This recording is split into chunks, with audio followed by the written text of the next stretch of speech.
Assalamualaikum warahmatullahi wabarakatuh. Hai, apa kabar? Saya Yani Aryani dari SMK Negeri Nusa Wungu, Kabupaten Cilacap. Kembali menyapa kalian semua. Ya, walaupun di tengah isu yang cukup membuat hati resah tentang terkait virus corona di luar sana, tapi semoga kita semua beserta keluarga dan orang-orang yang kita sayang selalu diberi kesehatan dan keselamatan. Amin. Ya, pada kesempatan kali ini saya akan membahas tentang materi berjudul hidrokarbon. Seperti yang Anda lihat di layar, ini ada sebuah gambar. Kalau dipikir-pikir cukup rumit, tapi saya akan membahas tentang hidrokarbon ini semoga dengan cara saya yang simpel agar kalian bisa lebih mudah dalam memahaminya. Jangan putus asa dulu. Oke. Ya. Apa sih yang dinamakan dengan hidrokarbon? Hidrokarbon adalah suatu senyawa yang tersusun dari atom unsur karbon yang lambangnya adalah C dan hidrogen yang lambangnya adalah H. Kemudian biasanya kalian bertanya-tanya, emang hidrokarbon itu adanya di mana?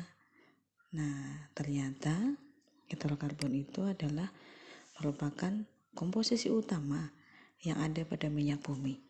Sehingga semua hasil pengolahan minyak bumi juga mengandung senyawa hidrokarbon. Bisa Anda bayangkan, minyak bumi itu kan kalau diolah menjadi beberapa atau bahkan banyak hal yang kita pakai pada kehidupan sehari-hari. Contoh, LPG, bensin, oli, bahkan aspal sekalipun. Itu adalah hasil pengolahan dari minyak bumi. Semua itu mengandung hidrokarbon. Nah, kemudian yang akan kita bahas pertama adalah tentang unsur atom karbonnya itu sendiri atau C. Karbon memiliki beberapa keistimewaan. Yang pertama, atom karbon mempunyai 4 elektron valensi, sehingga untuk mencapai kestabilan, atom C dapat membentuk 4 ikatan kovalen. Kalau saya bilang dengan gampangannya adalah atom C itu bisa punya 4 tangan. 4 tangan itu di mana saja? Di atas, di kanan, di bawah, dan di kirinya. Keempat tangannya C ini bisa mengikat atom lain. Ciri yang kedua, karbon mempunyai jari-jari atom relatif kecil, sehingga ketika berikatan dengan atom lain akan mempunyai kekuatan ikatan yang cukup baik. Bahkan bisa membentuk ikatan rangkap 2 ataupun rangkap 3. Ciri yang ketiga adalah karbon dapat membentuk rantai karbon. Kalau kalian bayangkan rantai itu kan contoh kayak karet gelang. Satu karet bergabung dengan karet yang lain terus menerus menjadi panjang. Itu kan mirip dengan rantai, sama dengan rantai karbon. Karena karbon ini mempunyai kemampuan untuk membentuk 4 ikatan kovalen, maka karbon tersebut bisa membentuk ikatan antar atom karbon itu sendiri. Jadi C berikatan dengan C lagi, terus menerus bergabung-gabung membentuk rantai, bergandeng-gandeng membentuk rantai, sehingga bisa membentuk senyawa yang sangat banyak macamnya.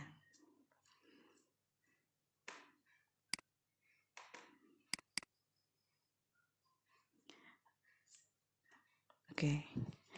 Selanjutnya adalah kerangka karbon. Ini yang tadi saya bayangkan sebagai rantai karbon. C atau karbon yang bergandeng-gandeng dengan atom karbon yang lain. Kalau yang berada di gambar ini adalah yang dinamakan dengan kerangka karbon. Kenapa? Karena hanya karbon saja yang saya gambarkan di situ. Tetapi hidrokarbon yang kita maksud adalah yang lengkap adalah seperti ini. Kemudian pertanyaannya, itu haknya itu apakah sembarangan? saya menaruh haknya sebanyak 3, saya menaruh haknya sebanyak 2, dan sebagainya. Oh tidak, ada aturannya. Bagaimana? Oke, kita belajar melengkapi kerangka karbon. Silakan Anda lihat di sini. Anda lihat di sini. Oke, saya aktifkan dulu. Lihat di sini.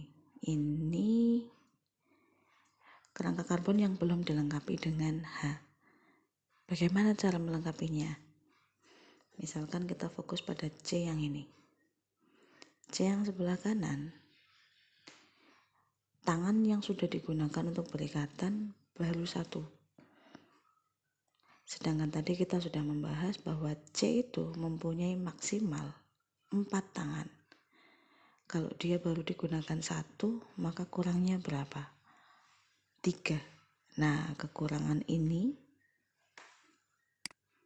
untuk mengikat H. Maka H yang diikat sebanyak 3. Untuk menyingkatnya bisa ditulis dengan H3. Bagaimana dengan yang atas? Sama, tangan yang digunakan baru 1, sehingga untuk menjadi 4 kurang berapa? Kurang 3, maka menjadi CH3. Yang kiri sama, H3.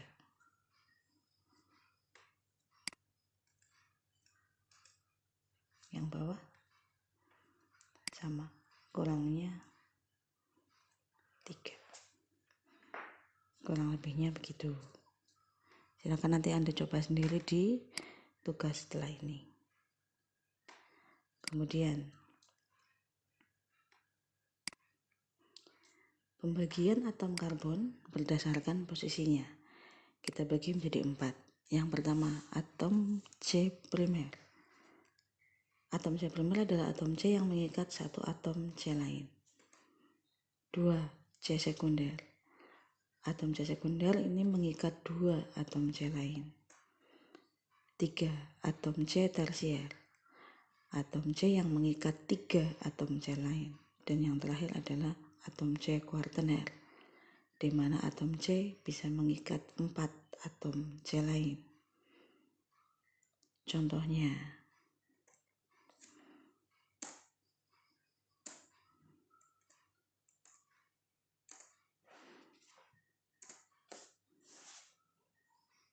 jangan fokus pada warnanya, apalagi pada lope-lopenya. Silakan Anda lihat di posisinya masing-masing. C ini, C yang saya tunjuk ini, dia mengikat langsung berapa C? Dia hanya mengikat langsung 1 C. Yang mana? Yang bawah. Kemudian C yang ini, dia mengikat langsung berapa C? 1. Yang mana? Yang bawah. C yang paling kanan, dia berikatan langsung berapa C yang lain? 1. Yang mana? Yang kiri. C yang bagian bawah. Siapa yang diikat langsung? Atasnya. Jumlahnya berapa? 1. C yang sebelah kiri, dia mengikat berapa C yang lain? 1. Siapa? Yang di sebelah kanannya. Semua yang saya kodaki hijau ini, dia hanya mengikat 1 atom C lain. Maka yang saya beri kotak hijau inilah yang dinamakan sebagai C primer. Bagaimana yang sekunder? Kita lihat yang lingkaran. C yang saya tunjuk ini, dia mengikat berapa C yang lain? 2. 1 di sebelah kanan, 1 di sebelah kiri. C yang selanjutnya. C yang ini, dia mengikat berapa? 2. 1 di kanan dan 1 di kiri. Maka yang saya kasih tanda lingkaran, dia yang dinamakan dengan atom C sekunder. Tersier bagaimana? Yang segitiga. Yang segitiga, silakan dilihat. Atom C ini dia mengikat berapa? Mengikat 3. Satu kanan, satu kiri, dan satu lagi di atas. Maka C yang diberi simbol segitiga ini dia dinamakan sebagai C tersier. Yang terakhir ini adalah yang berada di posisi tengah. Dia mengikat 4 atom C lain. Di mana? Di atas, di kanan, di bawah, dan di kirinya. Sehingga dia dinamakan atom C kuartener. Sehingga kalau di total C primernya ada 5, yaitu yang di kotak hijau. C sekundernya ada 2, yang saya beri tanda lingkaran. C tersiernya 1. Maaf, salah. Ganti. Ini harusnya 1. C kuartenernya juga 1. Oke.